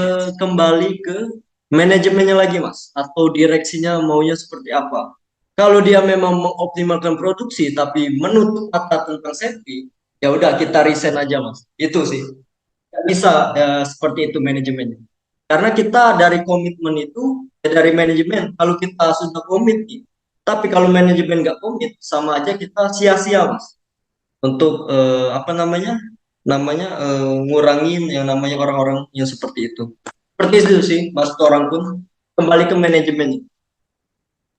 Berarti dari manajemen itu punya hak lah untuk take control penuh kan Mas, untuk menindak hal-hal yang seperti. Iya, wajib ditetapkan namanya golden rule tadi. Golden rule dibuat, SOP dibuat, dan itu harus disosialisasikan dan harus dijalankan. Tapi kalau manajemen cuma untuk kebutuhan administrasi tadi, SOP tadi, tapi nggak diimplementasikan, nah itu bisa diaudit dari ESDM atau tim pemerintah. Nah, kalau dia udah dipelicinin pakai duit, nah saya no comment sih. Ini biasa kan banyak ya pengalaman ya. Terima kasih untuk jawabannya Mas. Ya, sama-sama. Ada lagi? Baik. Untuk yang selanjutnya, silakan kepada Saudari Natasha untuk menyampaikan pertanyaannya.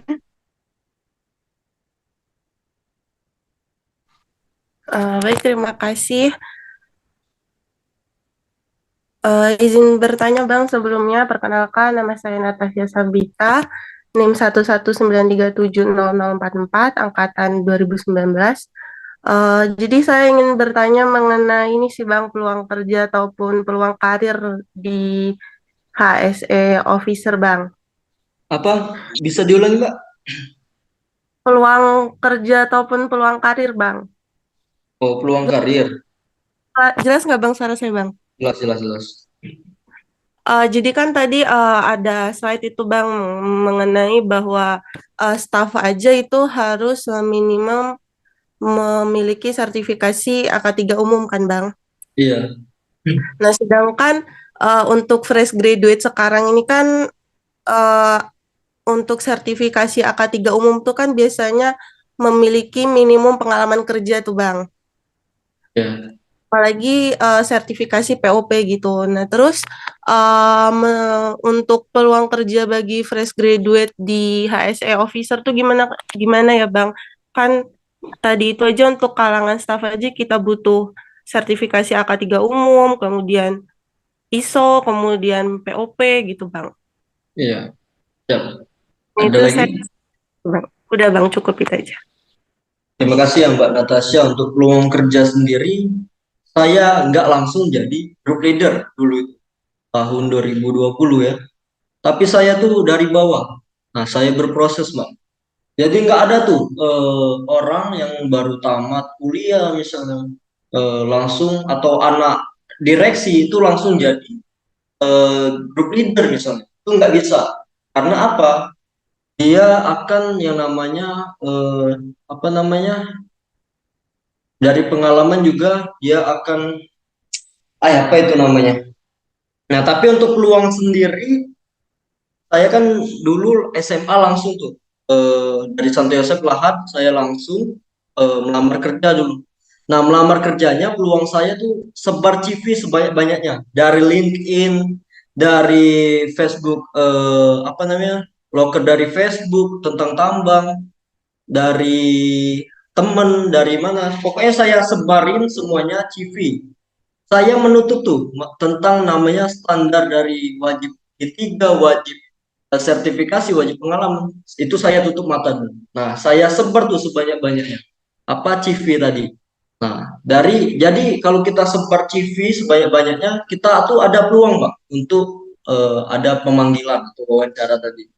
Nah, di samping itu saya ada opsi lain dulu. Pas tamat SMA itu saya cari peluang tinggi itu seperti apa di tambang, yaitu tambang yang open project, yang baru buka. Nah, kita cari-cari info tuh, tambang mana nih yang baru buka. Saya kan dulu dari admin. Nah, bahwa saya ini nggak pakai orang dalam, Mbak. Ini jujur saya. Kan biasanya orang, dipatahkan dengan orang dalam, pakai duit. Harus ada 10 juta misalnya masuk tambang. Nah, itu nggak benar. Saya aja dari admin bisa dari nol. Karena saya mencari peluang sebanyak-banyaknya. Peluang itu apa? Yang dari open project, yang baru buka tambang itu. Saya memang dari bawah, nggak langsung atas, Mbak. Nah, itu seperti itu sih, Mbak Natasha. Jadi bisa tuh jadi apa, grup leader, jadi pekerja di tambang itu tanpa orang dalam. Ya, intinya itu mencari peluang yang semaksimal mungkin lah, Mbak Natasha. Gimana, Mbak Natasha? Berarti ini ya Bang, maksudnya sebenarnya kan kualifikasi itu rata-rata harus itu tuh Bang, kayak AK3 umum, terus, nah itu kan ada Kemnaker sama BNSP tuh Bang, saya mau nanya itu Bang. Nah itu Oh, iya. sebenarnya beda apa sih Bang? Nah, eh, itu kan kembali lagi tentang regulasi dari perusahaan untuk meminimalkan namanya orang yang nggak, apa namanya, orang yang misalnya nih pengawas tapi dia nggak berkompetensi, tapi dia pengawas. Nah, itu dipertanyakan nanti, Mbak, kalau dia nggak punya lisensi sertifikasi itu. Karena apa? Karena yang sudah punya POP aja kadang-kadang tutup mata tentang pentingnya keselamatan tadi. Nah, kalau kita sudah ngantongin sertifikasi tadi, nah kita sudah aman nih. Berarti memang sudah tervalidasi nih orang ini. Nah, itu. Terus saya dulu nggak megang apa-apa dulu, nggak megang sertifikasi AK3, nggak megang apa-apa, cuman punya ide saya itu, membawa ide untuk memajukan perusahaan, mengimprove lah intinya. Nah, jadi saya dulu kan admin, dari admin tambang itu kurang lebih selama 1 tahun baru saya naik jabatan, Mbak. Dari naik jabatan itu saya didaftarkan atau disekolahkan, sertifikasinya di BNSP. Nah, kan pakai duit pribadi sendiri dulu, tapi disekolahkan. Terus untuk kuliah sendiri, tapi itu bayar bayar pribadi kalau kuliah. Jadi saya kerja sambil kuliah dulu itu di tahun 2020. Kerja sambil kuliah, wah capek banget sebenarnya. Ya siang, kuliahnya malam kalau kelas karyawan. Itu sih, Mbak Natasha. Kurang jelas atau gimana, Mbak Natasha? Sudah cukup Bang, terima kasih banyak ya Bang. Ya, semoga kerjalah nanti. Sukses terus untuk teman-teman yang ikut di Zoom meeting ini ya. Amin. Bang. Ada lagi, Mbak?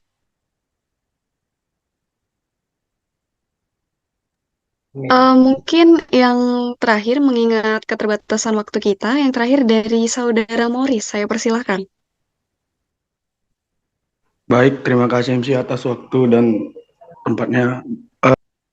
Perkenalkan, nama saya Morris Saputra Ulu dari Teknik Pertambangan 2020. Nah, tadi saya dengar itu tentang safety toll itu kan sekali seminggu dan mungkin juga ada P5M, Pak. Ini terkait pembahasan jam tidur, Pak. Jam tidur itu kan kita setiap safety toll itu kan ada datanya gitu, Pak, setiap sekali seminggu. Mungkin P5M saya kurang tahu lah, Pak. terkait jam tidur.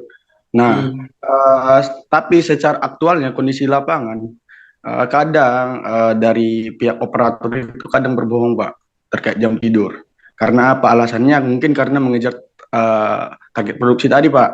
Nah, dari tim ASN-nya sendiri metode yang paling efektif dalam mengatasi permasalahan tersebut ketika di lapangan seperti apa Pak? Kan karena kita tahu jam tidur itu sangat berisiko besar itu pada kecelakaan di dunia di pertambangan Pak. Berdasarkan pengalaman saya selama magang Pak, saya jadi foreman. Terima kasih Pak. Oke, terima kasih Mas Warisya. Berarti ini lebih ke fatigue manajemen teman-teman. Jadi kalau tambang-tambang yang besar, dia enak nih monitoringnya. Lewat apa? Lewat CCTV. Nah, jadi kalau dia ngantuk nguap, itu akan terdeteksi alarmnya. Seperti di PAMA, di BUMA, di BSS, itu ada dia CCTV-nya. Jadi orang-orang yang berbohong itu bisa tuh merokok di dalam unit aja ketahuan, makan juga nggak boleh di dalam unit, itu bisa ketahuan. Tapi kalau tambang yang nggak ada CCTV nih, gimana caranya? Melalui yang namanya safety-nya lagi, kembali ke safety patrolnya. Dia melakukan yang namanya fatigue calling, Mas. Jadi dia panggil nih operatornya. Operator atas nama A misalnya. Kalau dia nggak nyaut selama 3 kali sampai 5 kali, nanti kita akan tindak dia. Kita tindak, kita kasih pembinaan. Nah, terkait jam tidurnya tadi. Kita benar-benar tanyain. Nah, berarti ada yang nggak respon nih di dalam fatigue call tadi. Jadi kita kalau di fatigue call itu biasanya yang bikin semangat tuh cewek yang bilang, izin pinjam jalurnya Bapak. Misalnya. Biar semangat semangat. Terus yang kedua kita melakukan fatigue check. Nah, jadi setiap apa namanya, setiap operator kan nggak bisa tuh dicek satu-satu atau dicek semua, tapi kita ambil sampling biasanya kalau fatigue check itu. Terus kalau untuk fatigue calling, biasanya kita menyeluruh Mas. Kita apa monitor terus, karena kan tergantung fleet. Kalau semakin banyak fleet tadi, semakin banyak juga safety-nya. 7 fleet itu bisa 4 safety untuk memonitoring. Seperti itu sih, Mas Morris. Ada yang kurang jelas nggak kira-kira? Lebih ke fatigue calling sama fatigue check. Kalau tambang yang nggak ada CCTV, Mas Morris. Baik Pak, apakah tadi di izin bertanya lagi Pak ya? Tadi kan yang tadi ada metodenya tadi Pak. Apakah itu setiap waktu dicek? Apakah ada waktu tertentu gitu Pak? Karena kalau kita lihat setiap harinya kan mungkin kalau secara yang Bapak bilang tadi kurang gitu Pak. Mungkin kan juga ada terjadi banyak kecelakaan gitu Pak. Seperti itu Pak yang saya tanggapi Pak. Terima kasih. Oke, Mas Morris. Kembali lagi jam-jam kritis fatigue itu detak jantung kita melemah sekitar jam 2 sampai jam 3 siang. Kalau malam jam berapa? Jam 2 sampai jam 3, jam 3 sampai jam 4. Itu titik-titik kritis fatigue di jam-jam 2, jam 3, jam 4 kalau malam. Itu. Terus kembali lagi nih, kalau fatigue manajemen banyak nih metodenya. Bisa kita langsung berkunjung ke rumahnya biasanya. Kalau itu program dari PAMA biasanya, Mas. Kalau program PAMA itu dia biasanya ngunjungin rumah-rumahnya, ngunjungin apa istrinya misalnya. Dia tanyain, dia analisa jam tidurnya berapa. Nah, metode-metode yang seperti itu yang dipakai PAMA. Kalau di ANSAP belum sampai ke sana kita.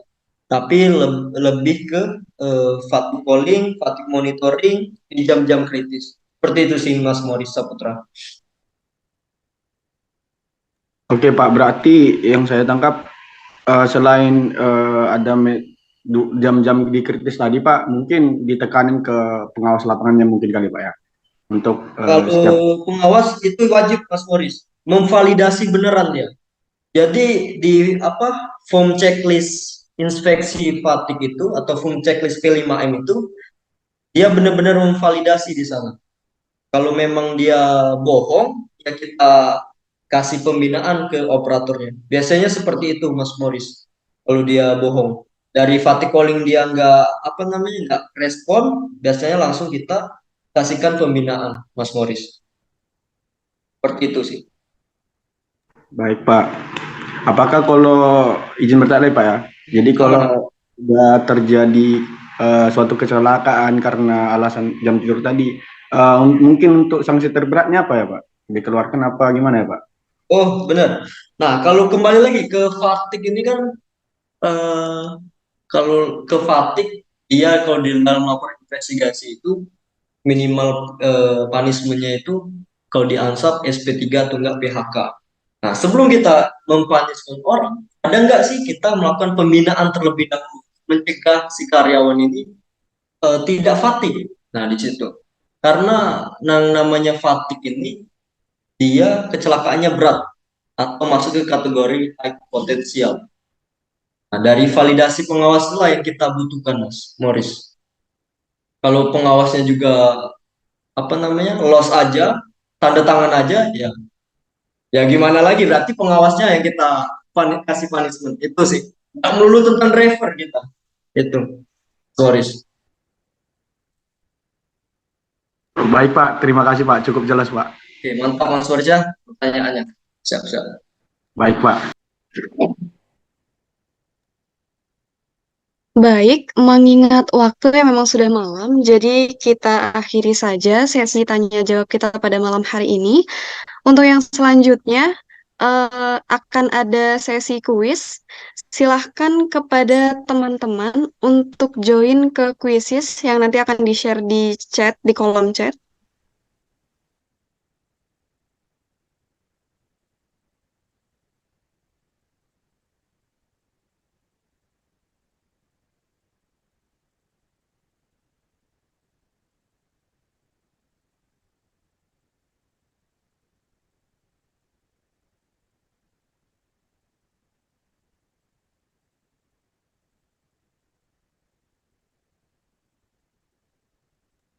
Dan kepada rekan panitia, mohon untuk di-share screen.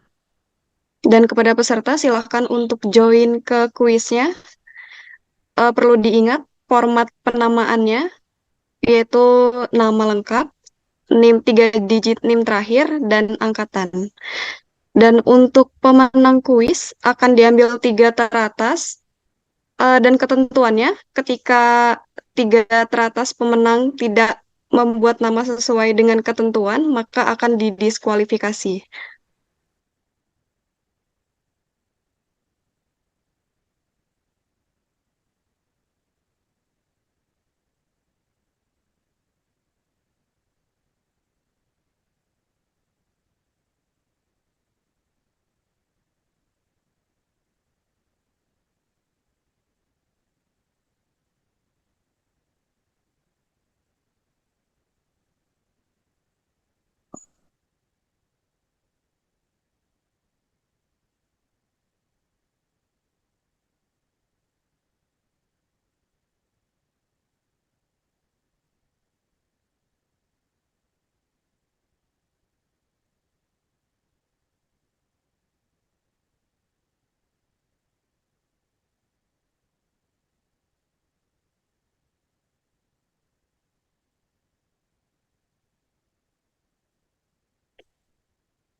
Sekali lagi, dihimbau kepada peserta Zoom untuk dapat mengikuti kuis.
Oke, mengingat waktu yang sudah malam, mungkin bisa kita mulai saja kuisnya.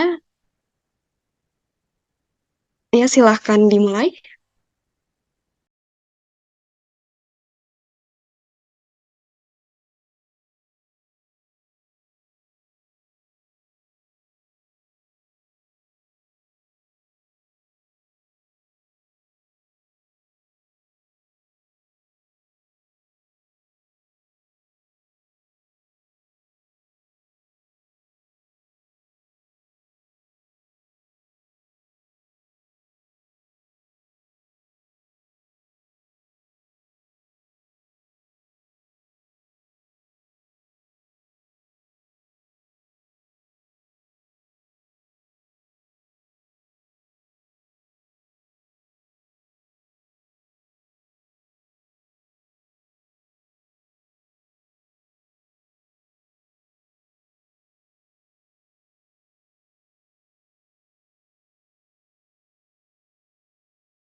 Saya mohon untuk ditampilkan nama-nama pemenang dari kuisnya.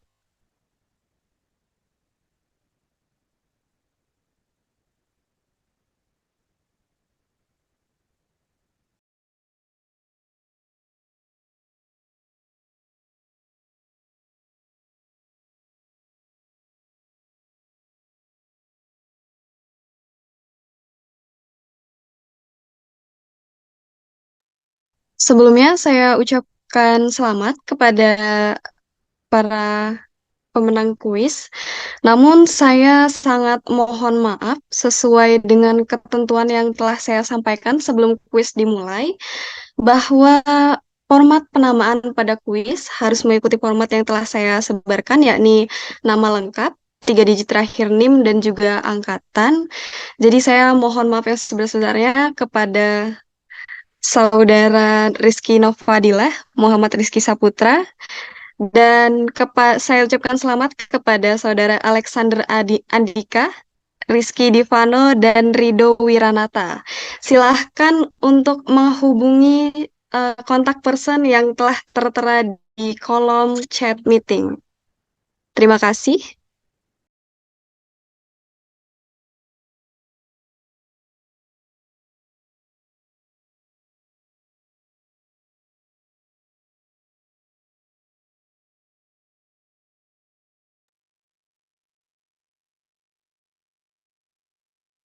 Baik,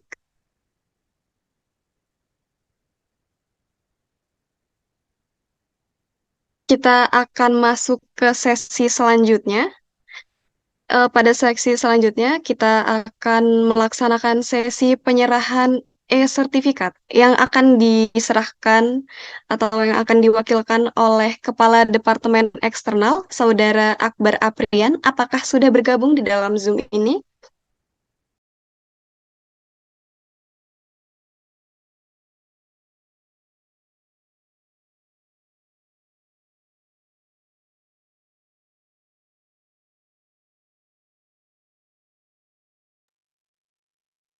Kepada Saudara Akbar Afrian atau yang mewakili?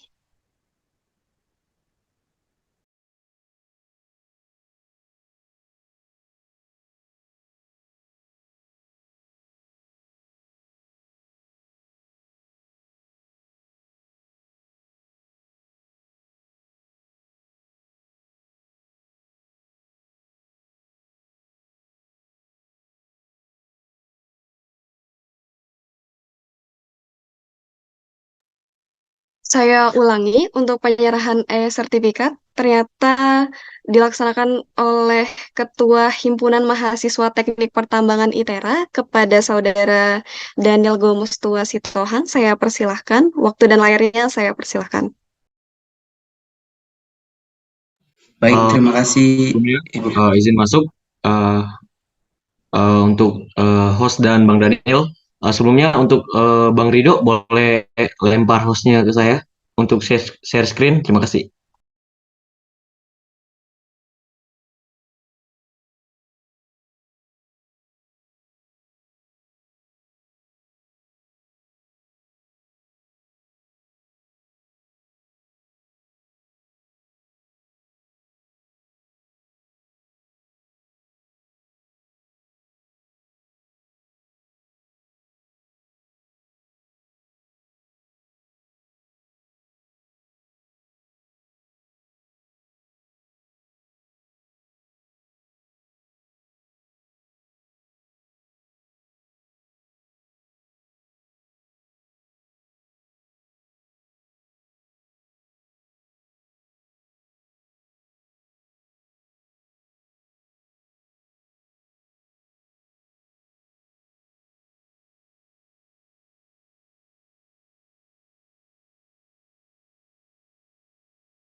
Dipersilahkan kepada Bang Gomos.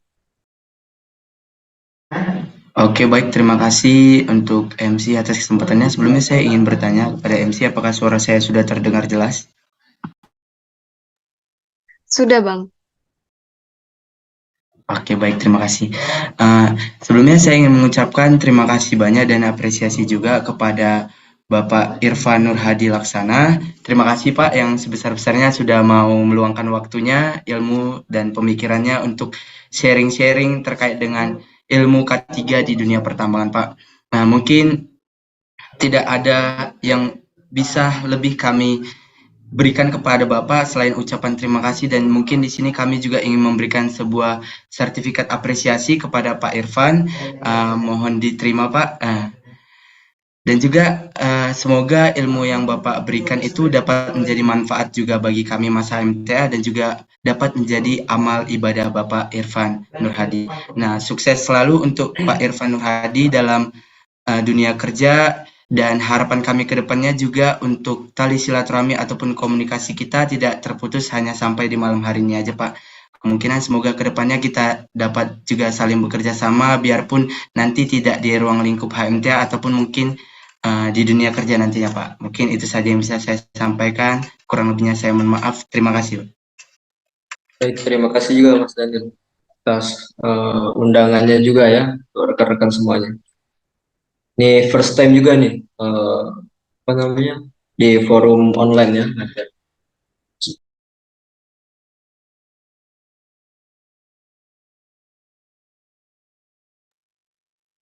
Untuk sesi yang selanjutnya, mungkin kepada rekan panitia bisa mengambil dokumentasi.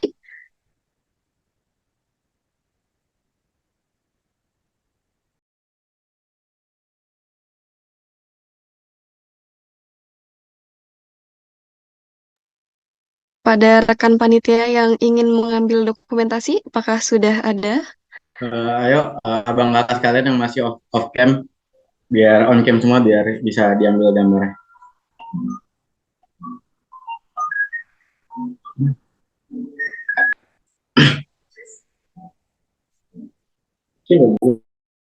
Satu, dua, tiga.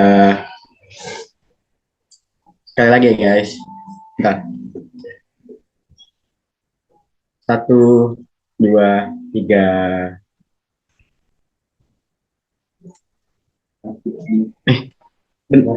Sorry, ada kendala teknis. Udah Tom. Oke, ulang ya guys. Satu, dua, tiga. Sekali lagi. Satu, dua, tiga. Oke, terima kasih teman-teman semua. Baik, terima kasih. Dengan telah dilaksanakannya sesi dokumentasi, maka mengakhiri juga kegiatan kita pada malam hari ini. Sekali lagi saya ucapkan terima kasih kepada Kak Irfan Nurhadi karena telah memberikan ilmunya, juga menyempatkan waktunya. Saya ucapkan terima kasih kepada para peserta yang sudah bergabung pada Zoom kita pada malam hari ini. Dan saya ucapkan terima kasih kepada rekan-rekan panitia. Dan saya ucapkan selamat kepada